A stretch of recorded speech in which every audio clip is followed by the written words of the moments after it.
लोकसभा चुनाव से पहले राजस्थान में फिर उठा फोन टैपिंग का जिन। आखिर राजनीति के जादूगर अशोक गहलोत कैसे घिर गए हैं?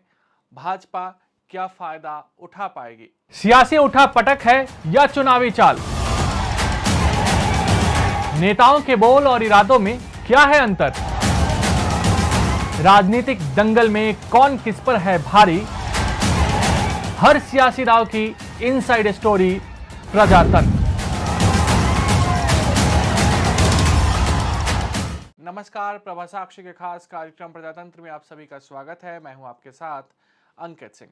चुनावी मौसम में एक बार फिर से राजस्थान के पूर्व मुख्यमंत्री और कांग्रेस के वरिष्ठ नेता अशोक गहलोत सुर्खियों में आ गए हैं। हालांकि ऐसा नहीं है पैच हालांकि ऐसा उनके बयानों की वजह से नहीं हुआ है, बल्कि उनके पूर्व ओएसडी रहे लोकेश शर्मा के बड़े धमाके के बाद हुआ है। लोकेश शर्मा ने अशोक गहलोत को लेकर फोन टैपिंग वाला बम फोड़ा है, जिसकी वजह से राजस्थान की राजनीति में एक बार फिर से सियासत तेज हो गई है। भाजपा फिलहाल राजस्थान के पूर्व मुख्यमंत्री अशोक गहलोत पर हमलावर है। कहीं ना कहीं इस पूरे मामले को लेकर अब कांग्रेस राजस्थान में बैकफुट पर दिखाई दे रही है। लोकेश शर्मा के आरोप को कांग्रेस पूरी तरीके से खारिज करती हुई भी नजर आ रही है। लोकेश शर्मा ने क्या कहा? लोकेश शर्मा ने दावा किया कि राज्य में 2020 में कांग्रेस सरकार को गिराने की साजिश के संबंध में गजेंद्र सिंह शेखावत और कांग्रेस नेताओं के बीच टेलीफोन पर कथित बातचीत के 3 ऑडियो क्लिप तत्कालीन मुख्यमंत्री ने उन्हें मीडिया में प्रसारित करने के लिए एक पेन ड्राइव में दिए थे। उन्होंने कहा कि अगर जांच एजेंसी की तरफ से इसकी मांग की जाएगी तो वह अपने दावे के संबंध में अपने पास मौजूद सबूत पेश करेंगे। शर्मा ने पूर्व मुख्यमंत्री गहलोत पर अपने तत्कालीन उप मुख्यमंत्री सचिन पायलट और केंद्रीय मंत्री गजेंद्र सिंह शेखावत की छवि खराब करने की साजिश रचने, पायलट और अन्य कांग्रेस नेताओं के फोन सर्विलांस पर रखने, रीट पेपर लीक के मामले में शामिल होने और पार्टी आला कमान को अंधकार में रखने का आरोप लगाया। उन्होंने कहा कि तब डिप्टी सीएम सचिन पायलट ने यहां तक कहा था कि जब वे अपना पक्ष बताना चाहते थे तब भी कोई उनकी बात नहीं सुन रहा था, इसलिए वे सभी एकजुट होकर पार्टी आला कमान के पास पहुंचे। लेकिन जैसे ही सीएम गहलोत को इसकी जानकारी हुई तो उन्होंने सभी के फोन सर्विलांस पर लगा दिए और उन्हें ट्रैक कर रहे थे, जिसमें सचिन पायलट भी शामिल थे। भाजपा हो गई हमलावर। कांग्रेस पर निशाना साधते हुए बीजेपी के राष्ट्रीय प्रवक्ता शहजाद पूनावाला ने कहा कि आज राजस्थान में अशोक गहलोत की पूर्व सरकार की लूट, झूठ और तानाशाही का सबूत उन्हीं के द्वारा लीक हो गया और उन्होंने हमें बता दिया कि राजस्थान की गहलोत सरकार सबसे भ्रष्ट थी। इसकी पुष्टि सिर्फ मिस्टर लोकेश ने ही नहीं बल्कि कांग्रेस पार्टी के अन्य नेताओं ने भी की है। उन्होंने दावा किया कि जो गहलोत सरकार जो भ्रष्टाचार कर रही थी उसके बारे में बोलते थे। आज एक और तथ्य सामने आया है कि कैसे गहलोत अपने ही विधायकों और वरिष्ठ नेताओं की जासूसी कर रहे थे। क्या उन्हें सचिन पायलट पर भरोसा नहीं था? अब राहुल गांधी हमें बताएं कि जब वे देश भर में तानाशाही की बात करते हैं तो उनकी अपनी सरकार तानाशाही व्यवहार के कीर्तिमान स्थापित कर रही थी। अब उन्हें अपनी ही नेताओं को जवाब देना होगा। गहलोत की बढ़ेंगी मुश्किलें। कांग्रेस या अशोक गहलोत की ओर से इसको लेकर कोई आधिकारिक बयान तो नहीं आया है, लेकिन पार्टी के नेता इस पूरे मामले को खारिज करते हुए नजर आ रहे हैं। हालांकि भाजपा इस मसले को चुनावी मौसम में भुनाने की कोशिश करेगी। राजस्थान में अशोक गहलोत आज भी कांग्रेस के बड़े नेता हैं। उनके बेटे वैभव इस बार भी लोकसभा चुनाव लड़ रहे हैं। ऐसे में कहीं ना कहीं भाजपा को अशोक गहलोत को घेरने का बड़ा मौका मिल गया है।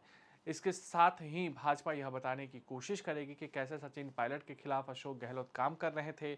इससे भाजपा को गुर्जर वोट मिलने की उम्मीद बढ़ सकती है। हमने हाल में संपन्न हुए विधानसभा चुनाव में भी देखा कि कैसे सचिन पायलट को आगे न करने को लेकर गुर्जर कांग्रेस से नाराज हुए थे और इसका फायदा भाजपा को हुआ था। विधानसभा में मिली हार के बाद भी लोकेश ने कुछ इसी तरीके का आरोप लगाए थे। ऐसे में एक बार फिर से उन्होंने गहलोत को लेकर बड़ा दावा किया है। फिलहाल इसका चुनाव पर क्या असर होता है यह देखने वाली बात होगी। मैंने तो जो सच्चाई थी वो व्यक्त की है और पूरे प्रदेश को उन सबूतों के साथ मैंने कल प्रेस कॉन्फ्रेंस करके अवगत कराया कि वास्तविकता क्या थी। आज तक पिछले 3 साल से मैं ये कहता रहा कि वो ऑडियो क्लिप्स मुझे सोशल मीडिया के माध्यम से मिली, व्हाट्सएप ग्रुप के माध्यम से मिली और उनको मैंने सर्कुलेट किया। लेकिन वास्तविकता ये है कि 16 जुलाई को 2020 में जब ये सभी लोग फेयरमाउंट में थे, मैं भी उस दिन फेयरमाउंट होटल में ही था, ये जब वहां से निवास पहुंच गए तो इनके पीएसओ का, मुख्यमंत्री अशोक गहलोत के पीएसओ हैं रामनिवास, उनका मेरे पास में कॉल आया कि आप तुरंत मुख्यमंत्री निवास पहुंचिए, आपको मुख्यमंत्री जी किसी अर्जेंट काम के लिए याद कर रहे हैं। मैं वहां पहुंचा, लगभग 1-1.5 घंटे के बीच का मुझे समय लगा, क्योंकि कुकस से मुख्यमंत्री निवास पहुंचने में इतना समय तो लग ही जाता है। तो जब मैं वहां पहुंचा तो पिंक हाउस में मुख्यमंत्री अशोक गहलोत मेरा इंतजार कर रहे थे, और मेरे पहुंचते ही उन्होंने मुझे एक पेन ड्राइव दी हाथ में और एक प्रिंटेड पेपर दिया। पेन ड्राइव देके मुझे ये कहा कि इसमें जो कुछ है वो आपको मीडिया को इमीडिएटली सर्कुलेट करना है। मैंने कहा सर, ये पेन ड्राइव से तो सर्कुलेट हो नहीं पाएगा। तो उन्होंने कहा कि जैसे भी आपको करना है आप इसे तुरंत करो। मैं उस पेन ड्राइव को लेके घर आया और मैंने उसे लैपटॉप पे कॉपी किया। उसके बाद मैंने लैपटॉप से अपने फ़ोन डिवाइस पे लेके पूरी मीडिया को भेजा। तो ये कहना चाहता हूँ, सच ये है कि अभी तक जो मैं कहता था वो निर्देशों की पालना करता था। जो मुझे बताया गया था कि आपको इसे कैसे टैकल करना है, हैंडल करना है, वो आप कहानी बना के लोगों को सुनाओ।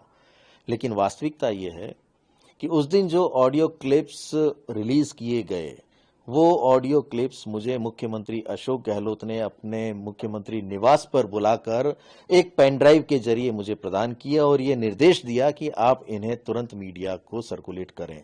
चूंकि मैं उनके ओएसडी के रूप में काम कर रहा था और media, social media, digital media को देखने की मेरी जिम्मेदारी थी, तो मुझे जो भी कहा जाता था मैं वो करता था।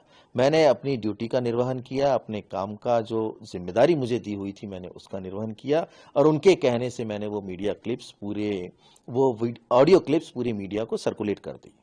Today, the loot, jhoot and tanashai ka proof of the former government of Ashok Gehlot ji in Rajasthan has been leaked, just like papers used to leak in the Rajasthan government of Gehlot ji, by his own aide, by his own sathi.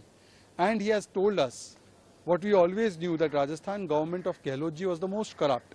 Mining ghotala, COVID mein ghotala in Red Diary, ghotala that was done in paper leak. And this was confirmed not just by Mr. Lokesh ji, but also by the other leaders of Congress party, other Vidhayak and other ministers of Congress party who used to speak about the corruption that Gehlot Sarkar is doing. Today, one more fact has come out as to how Mr. Gehlot was tapping and was snooping on his own MLAs and senior leaders. Did he not have faith on Sachin Pilot? Now, Rahul Gandhi must tell us, when he goes across the country talking about dictatorship and all these other issues, his own government was setting the records of dictatorial behavior. Now, he must answer his own leaders. अगर आप भी लेना चाहते हैं देश दुनिया की तमाम जानकारी तो आज ही सब्सक्राइब करें हमारे चैनल को।